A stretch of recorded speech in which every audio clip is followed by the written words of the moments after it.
sosialisasi ini dilakukan juga karena sampai sekarang PP-nya kita menunggu. Oleh karena itu kita mengundang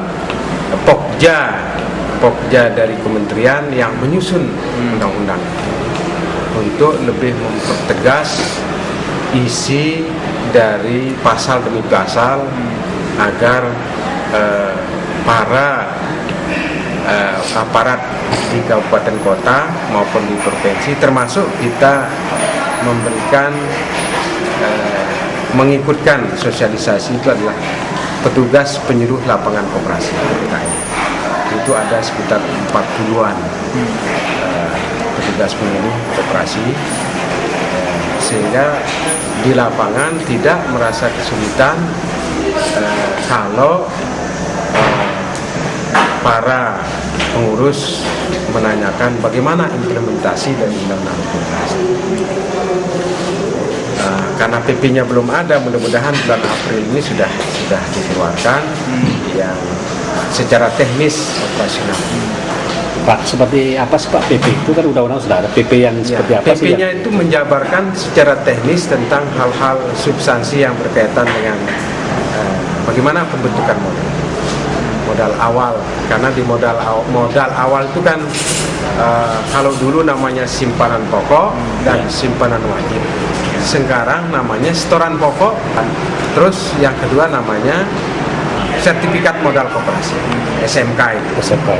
Ya, seperti apa sertifikat modal koperasi itu, dan inilah yang harus kita minta dari pusat untuk memberikan penjelasan melalui sosialisasi. Kalau tidak salah Undang-Undang Nomor 17 ini mengatur juga bahwa masing-masing koperasi, misalnya koperasi tidak bergerak di semua usaha lah Pak. Saat ini kan masih amburadul koperasi. Justru itu makanya dengan Undang-Undang 17 ini kan melahirkan 4 jenis koperasi. Yang namanya koperasi produsen, konsumen, kemudian jasa, dan simpan pinjam. Kalau dia sudah badan hukumnya koperasi produsen, maka tidak bisa ditumpangi oleh dicampur aduk dengan misalnya dengan konsumen atau dengan produsen simpan pinjam. Kalau dulu istilahnya USP.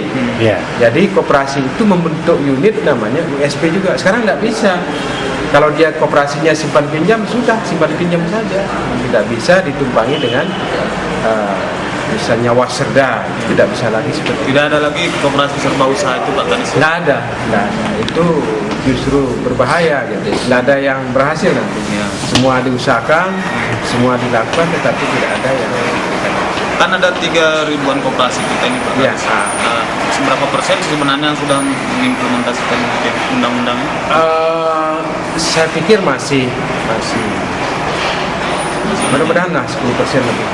Tapi kita harapkan suka tidak suka Oktober 2015 itu harus sudah tuntas.